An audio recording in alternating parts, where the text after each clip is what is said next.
Thanks for tuning in to Ascension 17 with Cynthia Clark, love and ascension coach, author, and healer. This show is to empower starseeds to ascend and become their infinite light. We'll be discussing all sorts of spiritual topics for your vibrational nourishment.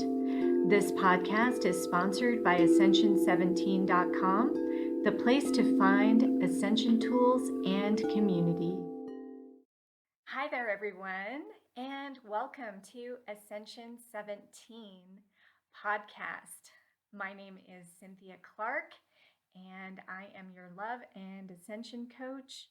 If you're interested in ascending and becoming your infinite light, you know what to do. Just go to Ascension17.com and join our beautiful membership that we've created to help you in your ascension pathway.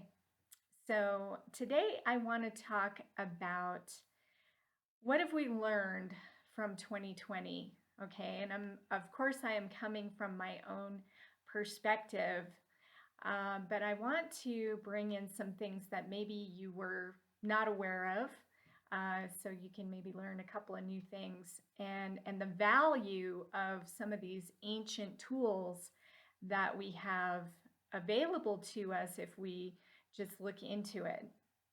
Okay, so 2020, I think everybody can agree, was a crappy year. Right? It just was not. If we could skip 2020, I think most people would agree to just skip it. It definitely has been a very, very challenging year. And it has been one that has tried our patience to the limit. Myself, I'm not excluded from that. So I have managed to alienate just about all of my old friends. And I've also just managed to have a hard time keeping my patience. So the question is, we have to ask, why is this? Why are we so impatient? Why are we so unfriendly? And what is up with the energy of 2020? So I want to actually show you guys the feng shui chart of 2020. And we can actually get a lot of answers from this thing. So this is what's really cool about feng shui. And I love feng shui because it can help guide us every single year. So I want to do a little brief look today backwards, looking at what we have just gone through so that we can look forward in our upcoming episodes. And I'm going to show you what some of the new charts have to tell us and what we can learn moving forward. So, okay, so this is a chart called a flying star chart. And essentially how feng shui works is every year there is new energy coming into the directions. Okay, so north is at the bottom, south is at the top, west is to the right, and east is to the left. Okay, so all these numbers, they represent different energies in the directions. Okay, so we have 9 numbers. By the way, this is not numerology. This is feng shui, and the numbers mean different things. Whereas if we were looking at numerology, it would mean something totally different. Okay, so I want to make that clear if you happen to study numerology, because in feng shui, they consider certain numbers to be positive and certain numbers to be negative. And in numerology, really all the numbers are good, just depending on how they're utilized.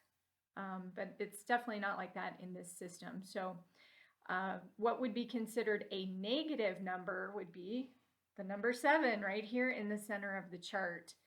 And so essentially what that means, this corresponds to the robbery star. Okay, that's what they call it, the robbery star, number 7. Who would have thought that the whole year would basically be robbed, right?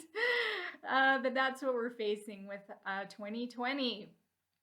We're also in the year of what's called the metal rat. And the rat, of course, when you think of, you know, maybe some of the more negative aspects of the rat, you think of somebody who's sneaky and conniving and manipulative. These are some of the negative traits of the rat. Now, I happen to be married to a rat. Okay, so I'm definitely not saying this about my dear husband, but I want you to realize that there, again, it goes into, we can look at the positive and the negative aspects, especially in the astrology, the Chinese astrology, and some of the more negative traits can sometimes come out, especially when we have a negative influence in the center of the chart, which we do. So essentially, this is saying that we are not going to be very patient in the year of 2020. We got to watch out for things getting taken from us, right? So what's been taken from us this year? Pretty much everything, right? It's been a very, very challenging year. So it's just I find it very interesting that it's been in the chart this whole year. And if we don't actually take a look at it, then maybe we don't understand what's going on. Okay, so that's the first thing I want to point out. Now, all of these other directions, they have different numbers and different energies. This is what makes feng shui so amazing, is you can actually go through every single direction and understand the influence of each direction, and that's how you can actually decorate your house to be in the greatest harmony for yourself. So, for example, if you took advantage of this number 7 and you wanted to make sure that you lessened its effects for you for the year, you would have put some things in place in the center of your home. In this case, you would put in things that are blue or black.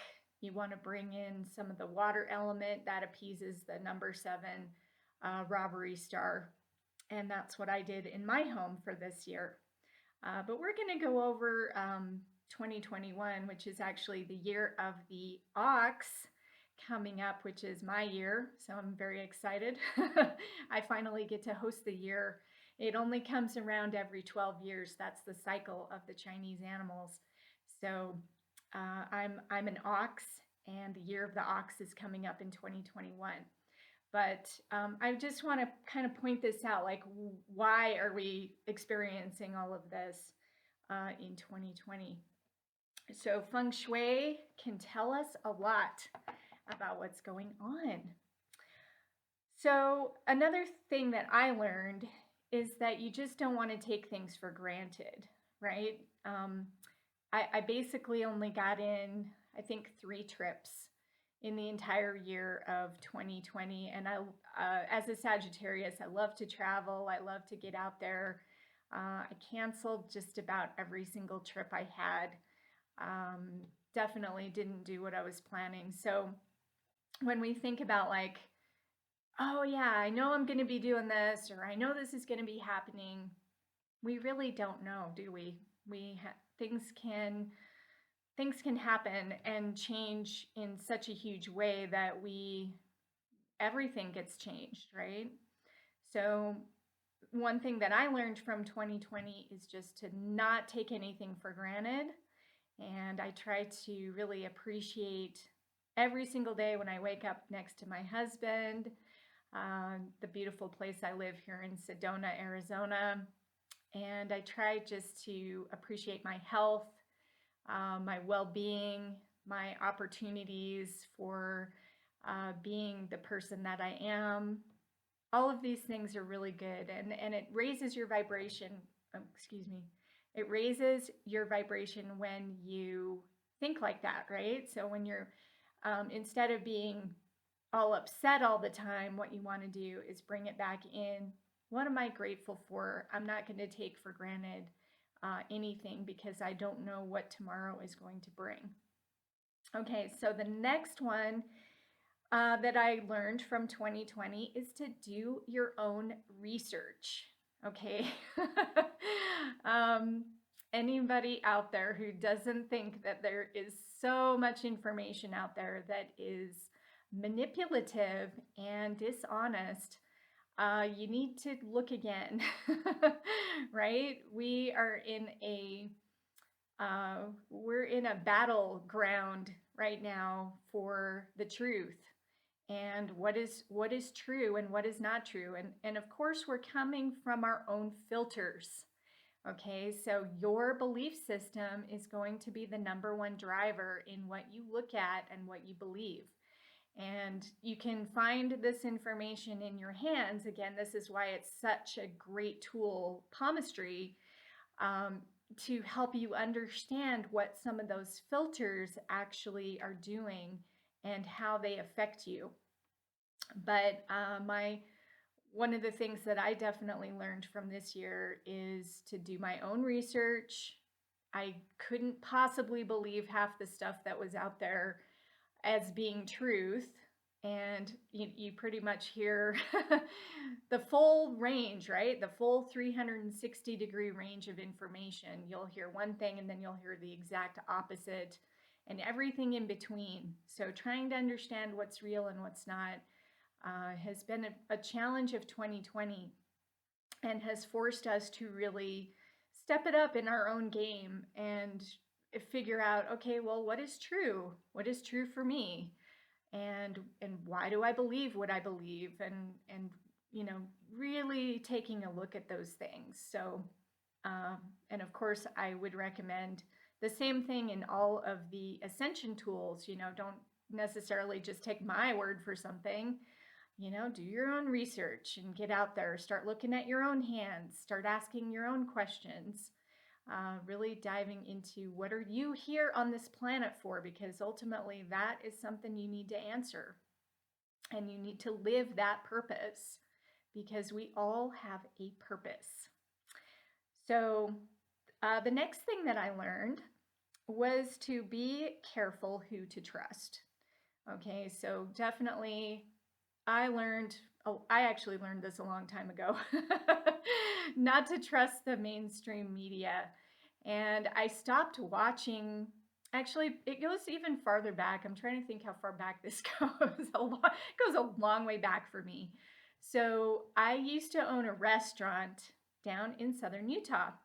You may not know this about me, but I was a restaurateur for 7 years. I owned a restaurant with my ex-husband in Springdale, Utah, right outside of Zion National Park. And during that time, we were so busy. I call those the slave years. Looking back on them, those were the slave years. And so I was working probably 80 to 100 hours a week because we would open the store at 8 in the morning and we would close the store at 10 o'clock at night. And we were open 7 days a week.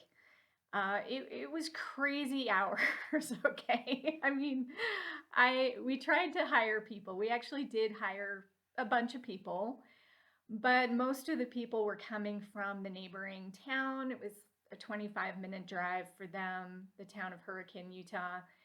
And some even came from as far as Beaver, Utah, which was a 2-hour drive. I mean, it was crazy, the people who would drive into Springdale to work and how far they would travel to work. So we ended up having to do a lot of the fill-in work where pretty much I was on call all day long from that time, from 8 in the morning to 10 at night, every single day. And I was lucky sometimes to get a break for, even just a few minutes. So it was crazy busy. So during that time, of course, I had no time to watch TV. I had no time to catch up on basically anything except for, what food do I need to order for the next day, or, making sure that I've got my staff covered, how I need them covered, what holidays are coming up, things like that. And so I actually didn't have TV for 5 years. I'm not kidding you. 5 years, no TV. And so during that time, it was actually pretty interesting because I had a major shift in my consciousness at that time. My Qigong teacher showed up. This was in the year 2000. I remember very well. She walked into our restaurant and she introduced herself. She was this beautiful lady from Switzerland. And she told me, "Hey, I'm going to be teaching Qigong classes here in Springdale." And I just looked at her and I'm like, "What is that?" I had no idea. I had no idea what it was. But then she was like, "Well, you need to show up to my class and you'll find out." And I ended up training with her for 5 years. So almost the whole time I had my restaurant, I would diligently go to her classes every single week. And it totally changed my view of health. It changed my view of energy because Qigong literally means Chinese energy healing. And I learned about meridians. I learned about the lines in the body and how they work, how acupuncture works. I learned how you can keep yourself healthy without medicine, how you can live a balanced life. And of course, my work life was totally not balanced whatsoever, but I was learning about how to keep myself healthy, even though I was working all those crazy hours. And I learned to kind of get away from the traditional medicine pathway, which I now look at as very toxic. Essentially, you're creating something synthetic and you're trying to replicate it in your body and you're trying to manage a symptom rather than cure something. And it's very contrary to natural, like holistic medicine, right? And I'm not a doctor. I don't prescribe anything. I don't, I'm just telling you from my own experience. So, obviously, sometimes we have to take pills and medicine and prescription drugs and that sort of thing for specific instances. I mean, it kept my dad alive for quite a number of years after he had a stroke. But what kind of quality of living did he have? He had a horrible quality of living. I look at those years where he was sick and it was heart wrenching to see the shell that he became versus what he used to be. And if we can actually keep ourselves in a healthy state, that is how I would always recommend for anybody to be in that place. And that's why I'm such an advocate for all of the tools for Ascension are actually just they're tools for living. They're tools to guide you in every area of your life, right? So anyway, that's my little soapbox about healing. Okay, you do whatever you want. All right. But I know what I like to do, and I've managed to keep myself very healthy over a long period of time, and I'm very grateful for that. So if you want to learn more about Qigong, I'll be doing some of that inside my membership, my Sphere of Infinite Light membership. So if you're interested, you can just go online and you can check out our membership. But Qigong is an ancient tool that has been used over thousands of years, and billions of people use it every day. So there's got to be something to that, right? Okay. So the next thing that I learned was to take charge of your vibration. Okay. So essentially, when we all got forced inside, we couldn't travel, we couldn't do the things that we wanted to do anymore. It's like, okay, am I going to buy into the fear? Okay, which I again, it's like turn off your freaking TV. Anything that just pushes a fear agenda, that's a very low vibration. And essentially, that is not going to keep you from, you're not going to be able to find your inner self, your truth, your own harmony. It's a very low vibration. Fear is a very low vibration. So this was an opportunity, 2020 was an opportunity to actually go inward and to find yourself. So I hope you have done that and have done your homework in 2020, because it really was a beautiful opportunity to discover yourself, discover who you really are, discover your center, to harmonize with nature. I really connected with nature here in Arizona with the birds. We have birds out right outside of our window, and these little pigs called javelina. We get a little family that comes by like every single day. They're so adorable, and they're like these little wild pigs. And it just helps me to appreciate this beautiful planet that we're living on. And it's allowed me to go inward, to meditate, to find my voice, to hear my starseed transmissions, and ultimately to help you understand that we are on an ascension pathway, and it's coming. And I think the year is going to be 2029, based upon all of the synchronicities and things that I've had as an experience. So you can check out some of my other shows if you're interested in learning more about that. But we're always talking about ascension here on this show.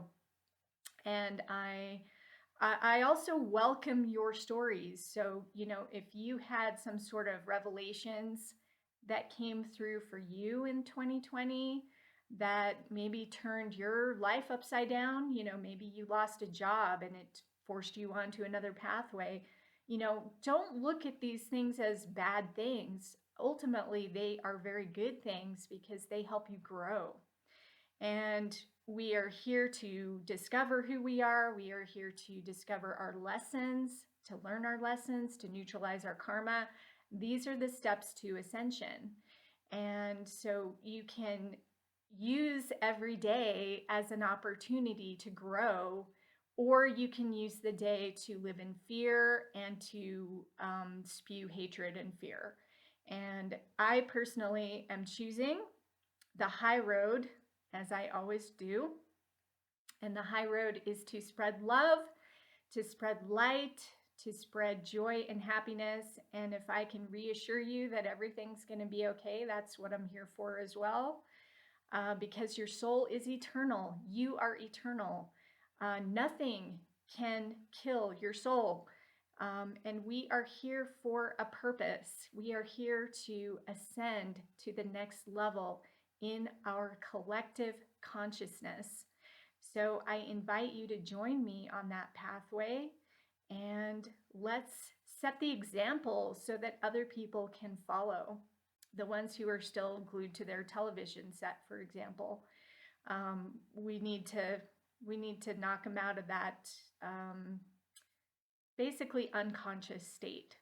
Okay, so if you have a story, I would love to hear it, and I'm also looking for people who might want to be guests on the show.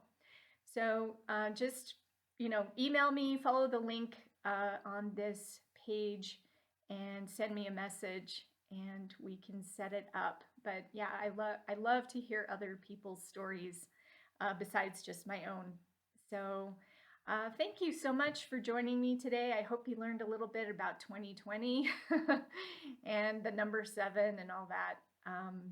And we are approaching Chinese New Year, by the way. It's going to be February 12 because it runs on the lunar calendar as opposed to the solar calendar. So we'll have a lot of time in January to start to prepare for the new energies that are going to be coming in. So I'll be talking more about that. But as always, remember to live your infinite light, and remember that you are infinite light. And thank you so much for being here. Take care. Thanks for listening to Ascension 17. Please rate, review, and subscribe to show your support. Have a question for Cynthia? Just post a comment. This podcast is sponsored by Ascension17.com, the place that empowers starseeds to ascend and become their infinite light. Want to discover the most important step in ascension and how to take it? Sign up for free at ascension17.com.